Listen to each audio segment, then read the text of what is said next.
last week we talked about the gift of zeal to God. Our gift of zeal and passion into the things that we give and we do for the Lord. And tonight, it's not the end of our My Gift series. Can we please flash our core verse for My Gift in 1 Corinthians chapter 16.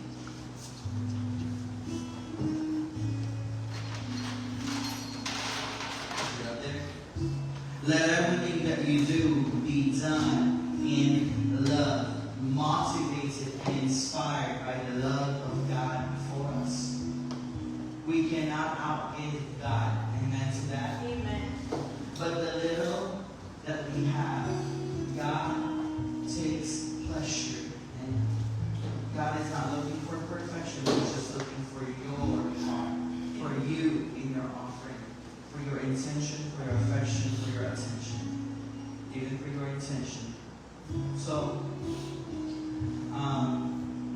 last week we had talked about our gift of zeal with Brother Mac, and he had talked about communion. Everyone say communion. Communion. That's right, communion. That in our communion with the Lord, He would either discipline us, right, and that produces the oil, for our passion to burn and to keep going.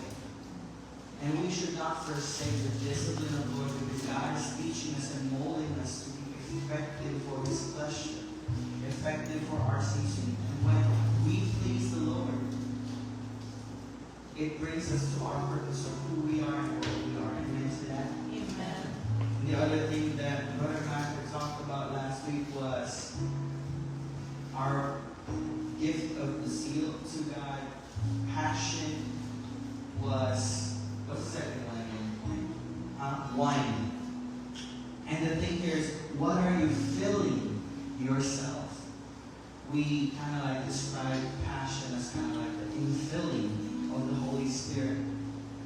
But where do you use this? And the thing here is, if you are a vessel, a wine vessel, right? So, what do you let yourself be filled with? If you let yourself be filled with God, then you can, bless the Lord. That is from the Lord. You cannot bless the Lord without going to God. And so many people are trying to just, do whatever they want to do, and then it doesn't go like that. You have to be filled with the Holy Spirit. You have to ask the Holy Spirit to fill you, to lead you, to guide you, to consume you. And the thing here is, you cannot mix things in the wine skin. Because if you put the new wine into the old skin, it's just going to burst. There are things in our lives that we cannot do in serving God. Where God has to be God and we cannot be. Amen to that? Amen. We're going to have to let God fill us and let God fill and be enthroned into the throne of our hearts. And the last thing that my brother Mac had talked about was fire. Our passion is like fire. What do you do with your fire? The consuming fire, purifying fire. It gives light also. But where do you use your passion? It's not a question if you have a passion for the Lord. The question is, what are you doing with it? But tonight, before next week, we're going to have another topic into the My Gift series. But part 4 for tonight, the Lord has spoken to me and Brother Mac about my gift of rest. Did you know that you can also gift and give your rest to the Lord? Normally, us people as humans, what do we do after we work for the Lord, after we give it to the Lord? We rest. We sleep. Right? We do whatever we want. It's what you call a me time. But God takes pleasure even when you are able to know how to give your me time unto the Lord. Do you, or have we known, or are we practicing how to rest in the Lord? It's not just a simple rest. It's really like resting like, Lord, My love is with you. My faith is with you. My hope is with you. And I can rest in you, knowing that you are good, that you are God, that you are for me, that your hand is upon me. That's resting in trust and confidence in who God is as a Father, as a Savior, as a Lord. It's different if you just rest and slept. Versus when you know how to sleep and rest in the Lord. And tonight,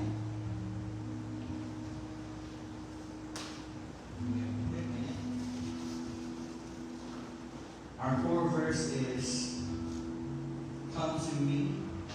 Do we have it on? Yes. Thank you, please. Matthew 11:28. It says right here, come to me, all you who are weary and burdened. Anyone weary and burdened? Yeah. From normal life to spiritual life and whatever life you have. You know, we're humans. I'm humans too. I'm humans. Human. You know, sometimes I have two stomachs, so I don't know. And I will give you rest. And the problem with us is we all know how to rest, but we all don't know how to come to the Lord and get the proper rest. We are tonight talking about giving and gifting our rest to the Lord. So, Brother Earl, how come it seems like you're talking about that if we come to the Lord, we can get rest? Yes, that is true. That is true. The Lord, when you come to the Lord, He will give you a peaceful rest. The Bible tells us, blessed are those whose mind are set on the Lord, for He will give them perfect peace. I don't know if there's anything happening into your life right now. I don't know if you are like shaking or like having anxiety about this or about that. And so God is saying, come to me now, I will give you rest. But normally what do we do is we would rest in the night, and then we're going to try to think these things again. And then after that, we're going to try to pray about it. But that's not what the Bible is saying. The Bible is saying, come to Jesus, all you are weary and burdened. If there's anything you have a concern about, and I will give you rest. God is saying, don't rest apart from me. Rest here. You know, sleep on my lap, sleep on my shoulder. I got you.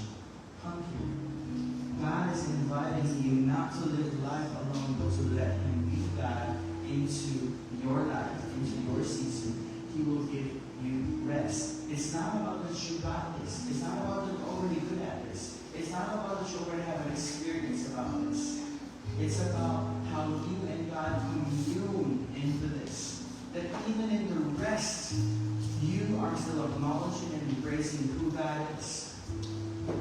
It's not that you already know God, but it's you wanting God even more, even when you are resting. Psalms 27, David has said, one thing I ask from the Lord, that I may dwell in your house forever and gaze upon the beauty of the Lord and His temple courts.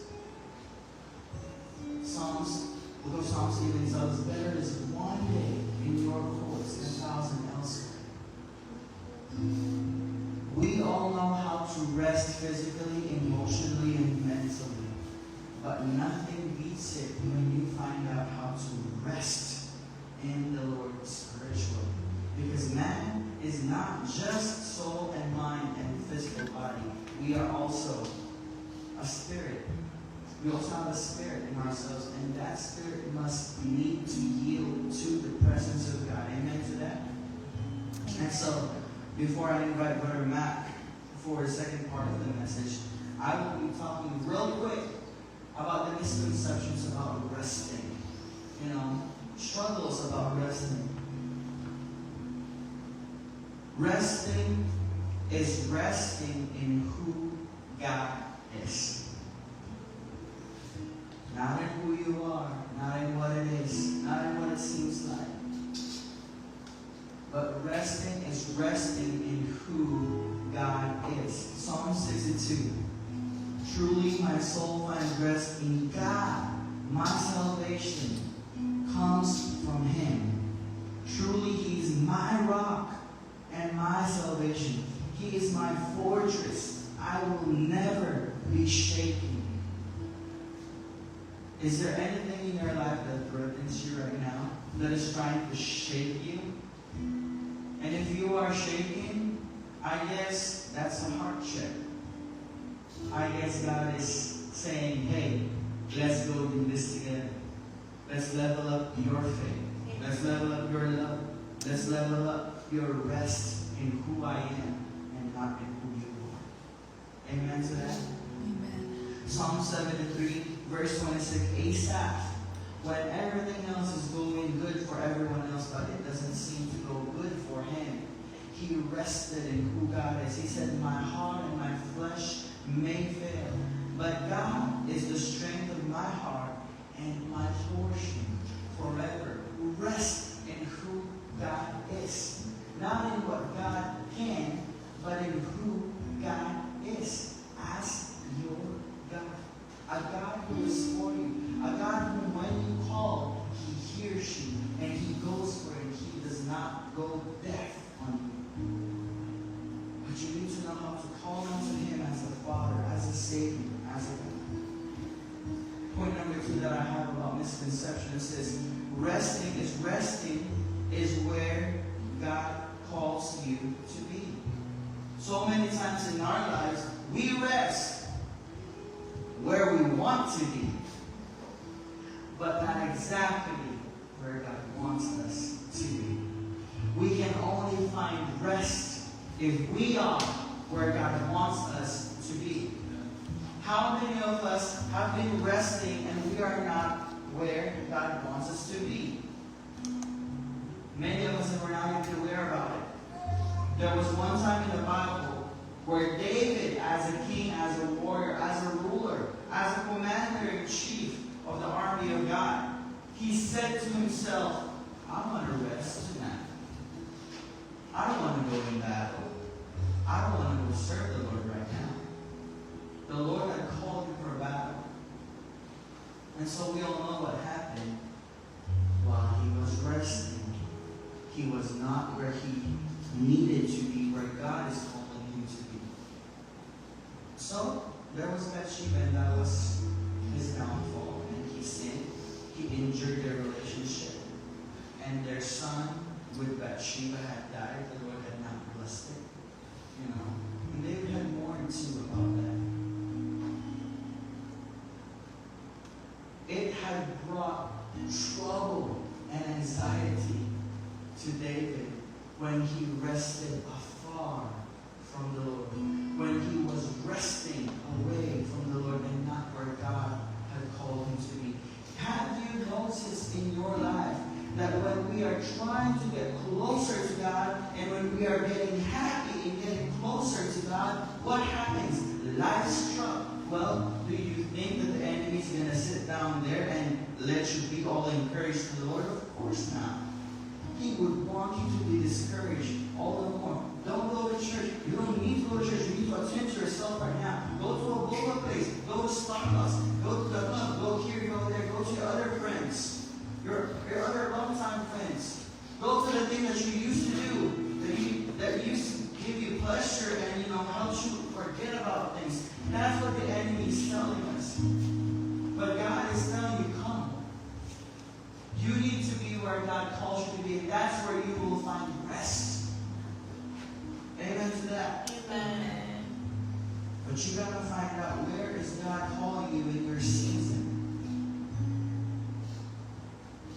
The problem sometimes with us is it's easier to yield to our pleasure than to our purpose. Amen. Right? It's easier to sleep rather than to pray. It's easier to not persevere rather than praise. Again, when Paul and Silas were in the jail, right? God had called them to preach the gospel into that place. What had happened? They got into trouble. They got into jail. But even in the jail, God was with them. And their praises broke their chains. Now the thing here is, are you where God wants you to be? I'm not asking if you are where you want to be. The question is, are you where God wants you to be? Are you on pleasure or are you on purpose? You have to check. You have to check. We have to be mature in our lives. Amen to that. And the last thing that I will talk about. First is resting in who God is. Second is resting is where God calls you to be. And number 3, resting is taking hold of who God says you are. Resting is taking hold of who God says you are. So many times in our lives, we struggle with this identity thing. Lord, I need to be like this. I have to be like that. You know, I grew up to be like this, and going here, I have to be this and I have to be that. But what has God put into your heart to be? A child of God, a worshiper. Never forsake that identity, but always put that into priority, because God put you into priority. When God had made you, He had made you with a purpose. So let's find that out and let's serve Him, because that is what we are made for. Take hold into who God says you are. And the Lord was sending Moses to go back into Egypt to deliver everyone else and speak to the Pharaoh. And what did Moses say? I can't do it. I'm a murderer. I can't speak. All these excuses. I can't. I'm not a good leader. And God said, lead them, take them. Therefore, God is calling you to be a leader. But who's going to take care of the sheep? I have to do this. I have to do that. I have to do this. Well, who's your God? Your sheep. Who's your God? When God calls you out, who is God into your life? A second priority? A third priority? See, we need to know how to place God to where He needs to be. We need to take hold of who God says we are. Galatians chapter 2:20. I have been crucified with Christ. I no longer live, but Christ lives in me. The life I now live in this body, I live by faith in the Son of God who loved me and gave Himself for me. 1 Corinthians chapter 15, verse 10. But by the grace of God, I am what I am, and in His grace to me is not without effect. Be who God calls you to be. But God, I'm on earth, but Lord, I have to do this. Yeah, but first is first. You are now a child of God. I'm not saying let go of your life and let go of all these things that the Lord has blessed you with. I'm not saying become a nun in the church. I'm not saying you become a priest, become a pastor. I'm not saying that. I'm saying be a child of God that wants God, that yearns for God, and never forget who God calls you to be and wants you to be. His child. Let's start with that. Let's start with that relationship. First one is resting. Is in who God is. Number 2, resting is what? What did I say again? Oops, my bad. What did I say? Resting is where God calls you to be. You know? And the number 3 is resting is taking hold of who God says you are. You cannot serve 2 masters, guys. You cannot serve yourself and serve God. So you're going to have to pick who's God.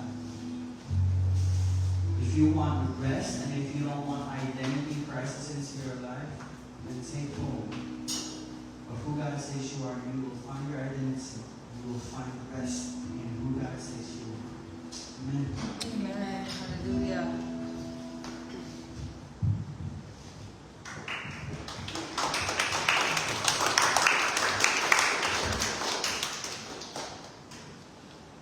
He's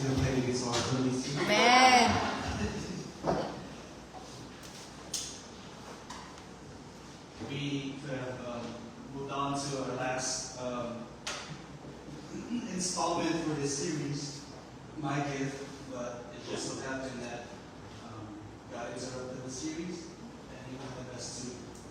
He wanted to remind us about rest. Maybe because we don't want, God doesn't want us to take what we do as our identity, but remind us that in Him, resting in Him is our identity. Amen? So, thank you for putting this on. So we talked about rest and who God is, rest where God calls you to be, and rest knowing and taking hold of who God says you are. So I'm going to talk about the second part of this is what does resting does to us? What does this kind of rest Jesus offers to us mean and how? Number one, resting in God strengthens our faith.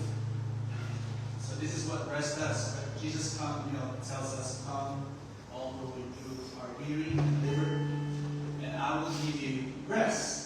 But rest also has result. Everybody say result. Result. Resting in God strengthens our faith.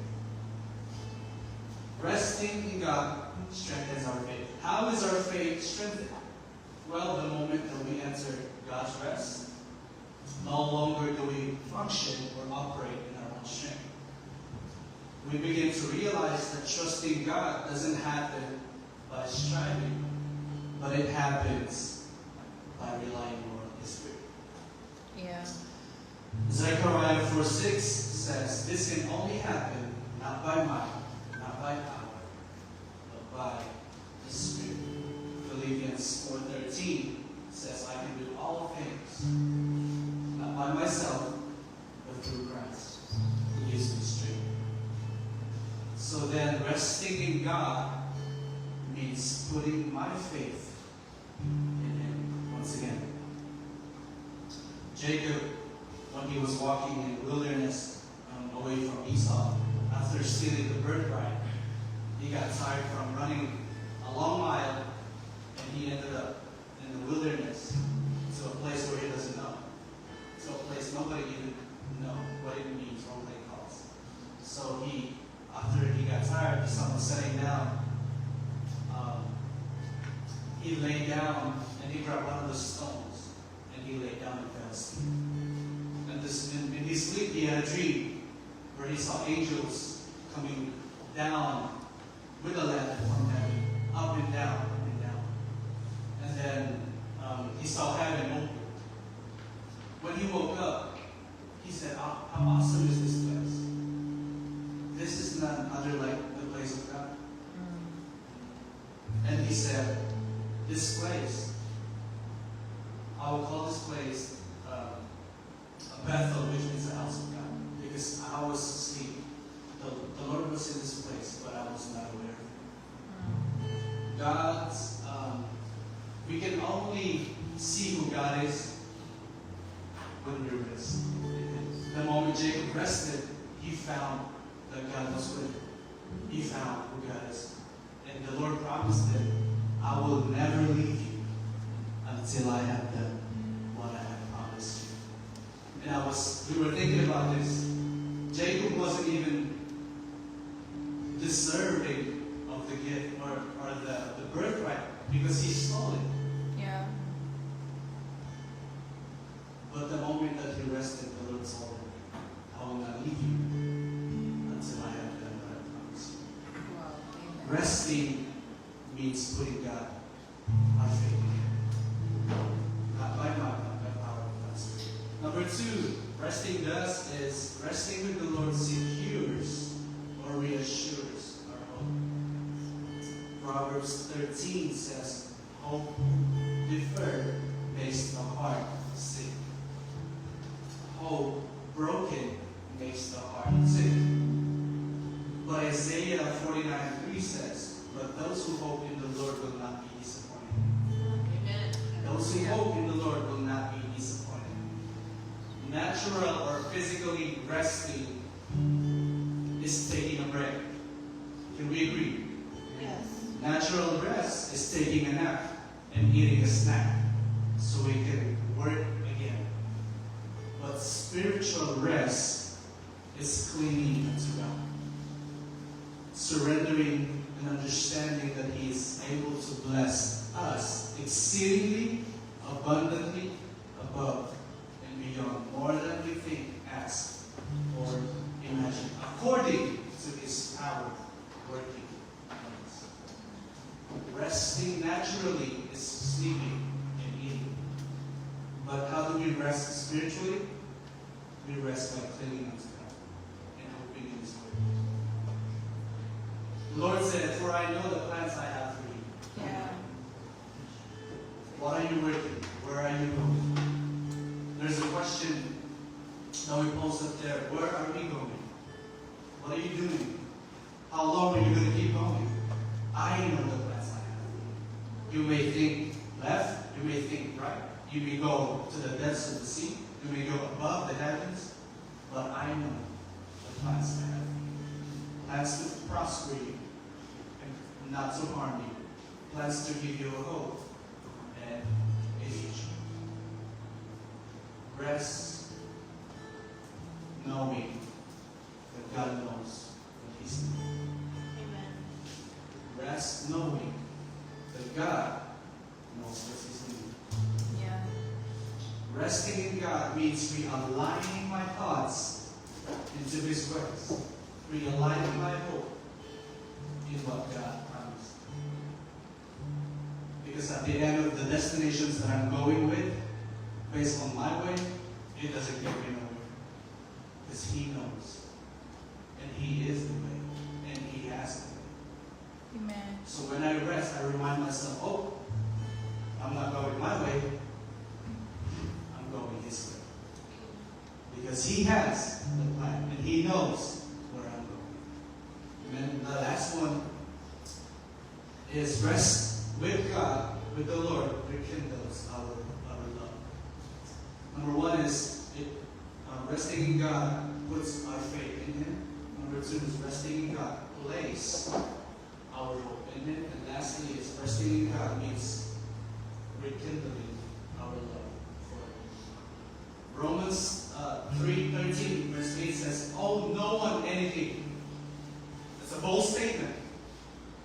Except to love one another and love each other. For the one who loves has fulfilled all the laws, the law requires, and the commandments that God requires. Have you been doing commands, requirements, regulations, rules, but have not loved? The Lord says there's only two commandments that fulfills everything, and that is love God and love one another. Owe no one anything except love them. Owe nobody anything except to love. Resting is a place of igniting and feeling and healing. Ephesians 4:2 verse 3 says, "If we want the Spirit of God in our midst, there must be a space for love, God's love within us. With all humility and gentleness, with patience, bearing with one another in love, eager to maintain the unity in spirit, in bond of peace." And if we want God to make us whole, complete, and not lacking anything, there must be a love that comes from God flowing in us and through us. We must become a vessel of God's love. Amen. Because 1 John 4:12 says, "No one has ever seen God." Yeah. But if we love one another, God lives in us, and His love is made complete in us. Resting is resting in God's anointing upon His place. And where His anointing is, there love is. And all these virtues, says, put on love, which binds them all together in perfect unity.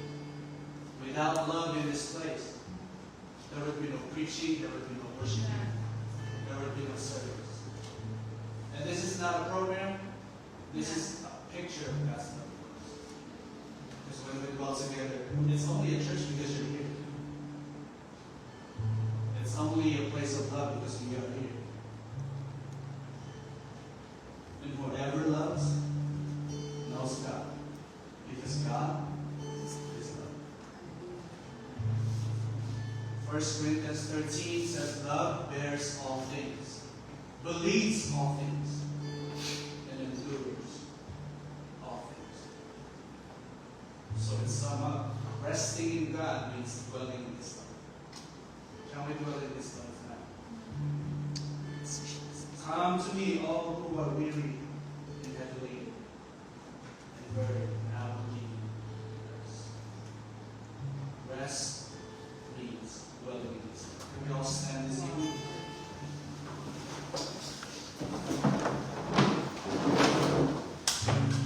Rest is where God is. Rest is a place where God wants to be known. Rest is where His presence resides. And lastly, rest so you can look back, look up, and look forward. Amen? We'll sing the song. Eagles, please.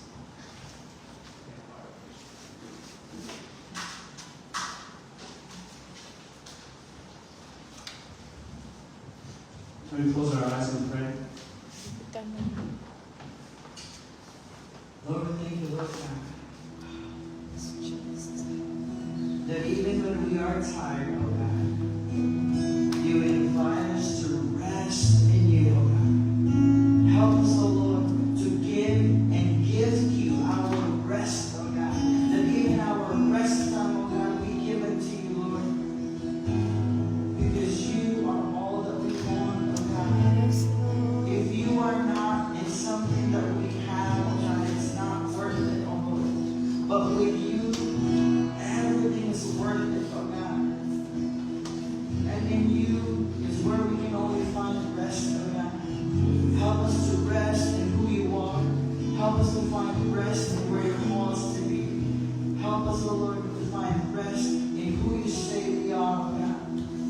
Lord, that as we rest, oh God, would you strengthen our faith, oh God. Yes, Lord. That as we rest, oh God, would you reassure, oh God, realign, oh God, our hope, oh God. And Lord, would you rekindle our love when we rest with you, oh God. Or that we would have more of you and less of us, oh God. And help us to have the knowledge of your love for us, oh God. Complete us, oh God. Heal us, oh God. Bind us and draw us